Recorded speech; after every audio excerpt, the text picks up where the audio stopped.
Hey YouTube, it's Shrinking Silly here, and today is April 16th, 2012. I'm just a couple days, couple days past my 1 month surgiversary, and that was on Friday. Today's Monday.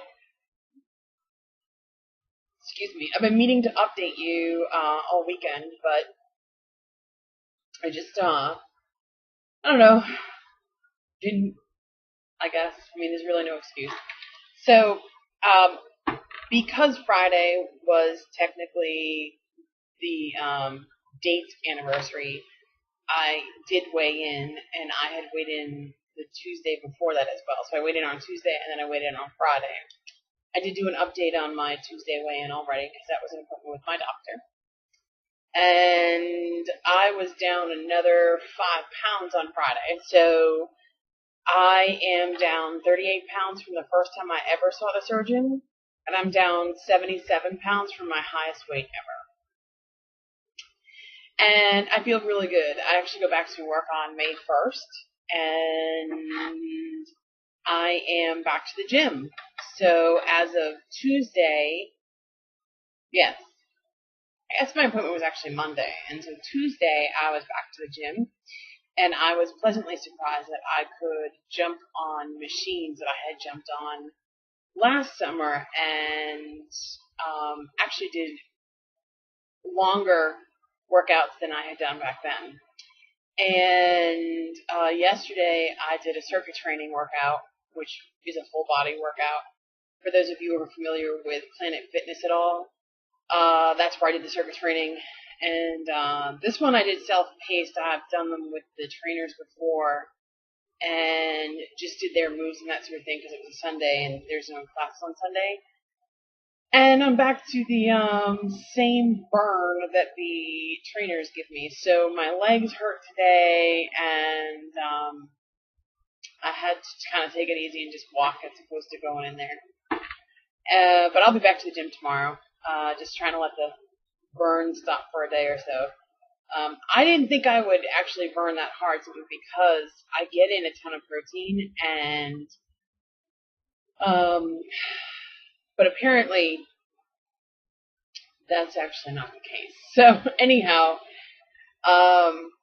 that's actually what I want to talk about today, because a lot of questions I'm getting lately are in regards to protein and how I get it down. So I wanted to try to let everyone know exactly what I do. Let me first explain, because I am 4 weeks post-op. I have been released to pretty much, eat what I want within reason. And I am in the process of testing different proteins in terms of the meats and things that I eat. So in other words, I first started with fish, and that went down pretty well. And now, or the last week, I did some grilled chicken, and that's going down just fine. And I'm back to fish, simply because what you will find is that a package of fish, a good fillet of fish, or a package of chicken, like a 4-piece package of chicken, will last you forever.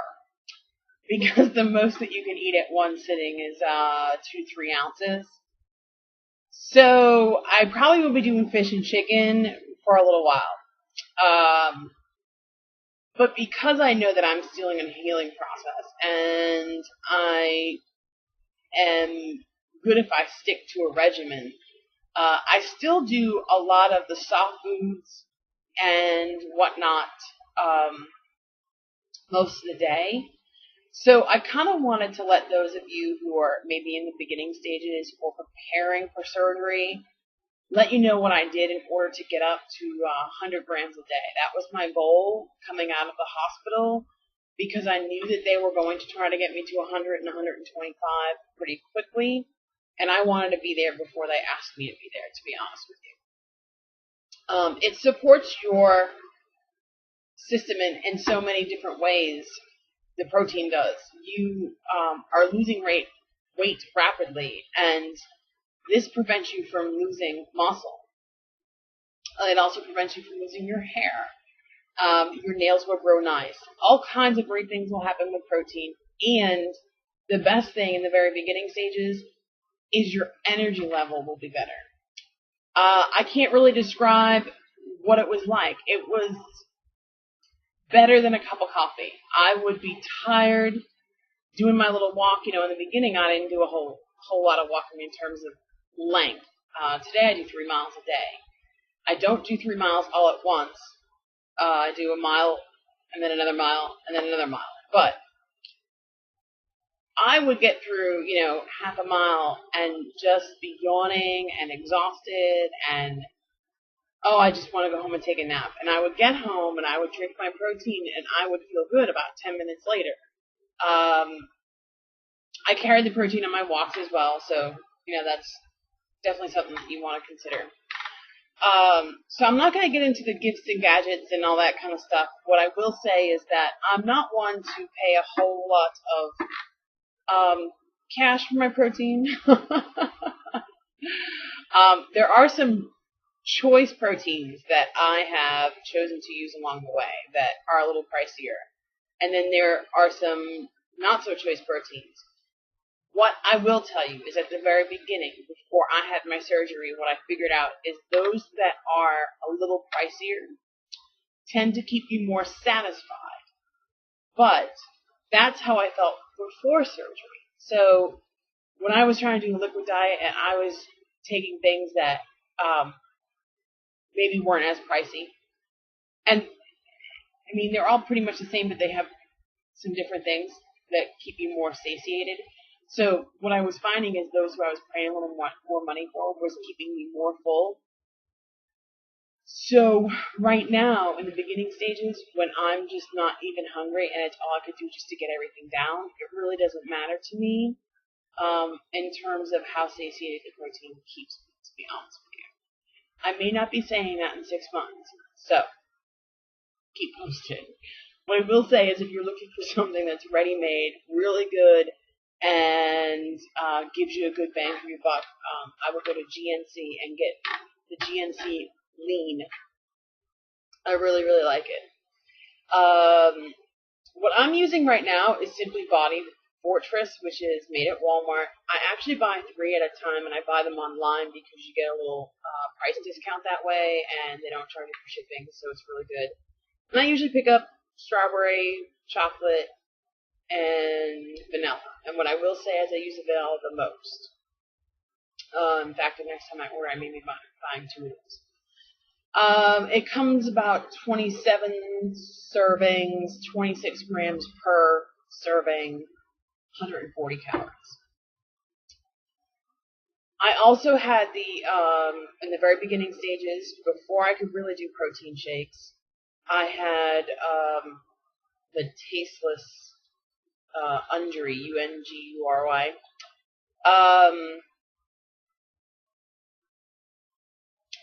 If you have to, you have to. I don't highly recommend it. It has an aftertaste that everything just tastes the same because you need to put it in your soups and your puddings. Anything you eat, you need to put it in because nothing has enough protein in it because you can't eat enough. And that's the key of what I'm really trying to explain to you today. Even now, 3 weeks out, some days I can eat half a cup of yogurt. But most days I can only eat quarter of a cup. And when you look at the protein content on, let's say, a Greek yogurt, and you see the serving size, you're like, wow, 23 grams of protein, this is going to be great for me. But that's for a whole cup. So a whole cup, and I can only eat a quarter of it, you know where I'm going. The other thing is, you really should be eating plain, non-fat Greek, or just plain yogurt, that sort of thing. So you have to dress it up. Well, this is the key for me, or has been over the past couple of weeks. What I've chosen to do is take my protein and put it in my Greek yogurt. It does thicken it up, and it actually makes it so that you can eat a little less. So in most cases, if I have protein in my yogurt, I'm only eating a quarter of a cup. But there are a couple different things that I've tried. Number one, is sugar-free preserves in yogurt. Very good. With a packet full of Splenda. I never buy a big thing of Splenda. I just buy the packets because it keeps me in control. I only use Splenda basically in yogurts, occasionally in a cup of tea, but not very often. When I ice my tea, I use it, and that's it. Anyhow, so back to the yogurt. What I do is I take the yogurt and I mix. I usually do about a half cup at a time, and I'll mix one serving, which is usually a tablespoon of sugar-free preserves, and then just to kick the bite, you need a little bit of Splenda. Put that all together and it's really good. However, like I said, you're still not getting enough carbs. So what I would do is I would take half of my measuring cup for my protein, and I would put that in and mix it all together, and that would up the grams of protein that I was getting. After a while, you're going to start looking at calories, and you may become a little excited because you jump from like 400 to all of a sudden 700, and you're like, what's going on? And it's a little scary. What I've learned is to try to cut my calories in some situations and not others. My main concern all day long is protein. I don't concern myself with anything else, and everything else seems to fall in line for me. There are days where I might be a little high in certain things, but overall my averages are pretty good. In fact, my averages, just to let you know, are 700 calories, about 20 to 25 grams of fat, under 50 carbohydrates, and 100 grams of protein. So when I started looking at calories and I needed to loosen them up a little bit, I got away from using soy milk in my shakes and I started using Crystal Light. I really like the orange Crystal Light, and I put vanilla protein in it, and it tastes like an orange Julius, and it's really, really good, and I drink that all day long. I drink that like most people would drink water. In addition to water, I try to get as much plain water in as I can, but my protein comes first. Another thing that I do with yogurt that I highly, highly, highly recommend, and again, I'm trying to do the soft stage stuff for most of you. My breakfasts and my lunches right now mostly consist of soft stuff, and then I don't have anything else. My dinners rather are more, fish and chicken and that sort of thing, and then my nighttime snack is a protein-based soft food, like a yogurt or something. I'm sure a lot of you have heard of this, the PB2. If you like peanut butter, you must get this. It's very good. I was melting my peanut butter slightly and putting it in yogurt with a thing of Splenda, and it was delicious. But the fat and calorie content was ridiculous. And then I got this. And so I put this in my shakes, I put it in my yogurt, and it comes with 5 grams of protein in it. Very good, must get. I actually have a whole lot of other stuff to tell you about protein, and I probably should have organized this a little better. So what I'm going to do is do a part 2, because I'm running out of time. So this is part 1 of protein, and I'll be doing part 2. In fact, I'll do it right now. Thank you.